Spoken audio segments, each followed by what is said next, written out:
if we want to multiply these together, there is a number in front of parentheses. So we're going to use the distributive property, but some of them have square roots. So remember, when I take the square root of a times the square root of b, I get the square root of a times b. So for this one, when I go to distribute, I'm going to have root 2 times root 7. So we're going to multiply what's underneath the root. So 2 times 7 is 14. So that gives me the square root of 14. Then if I take the square root of 2 times negative 6, a positive times a negative is negative.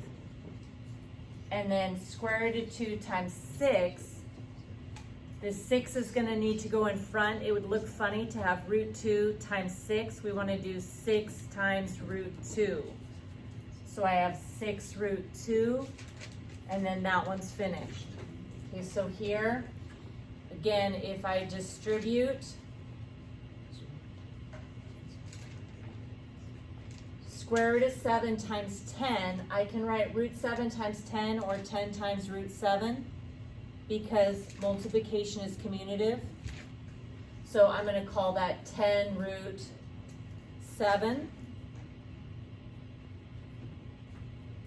And then when I take root 7 times root 2, that's a positive times a positive, so I get positive. And then let's multiply what's underneath the roots. So 7 times 2 is 14. So root 7 times root 2 is square root of 14. Okay, so let's do a couple more just to make sure you have it. So if I multiply this root 2 through, the square root of 2 times 10, instead of writing root 2 times 10, I'm going to say 10 times root 2. So that is 10 root 2. And then root 2 times negative root 5, positive times negative is negative.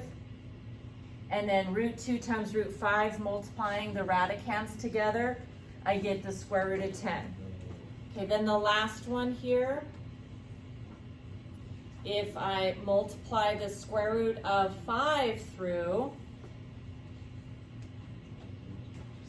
root 5 times 6, instead of thinking of it as root 5 times 6, that's 6 times root 5.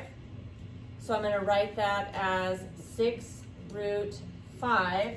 Then positive root 5 times negative root 3. Positive times negative is negative.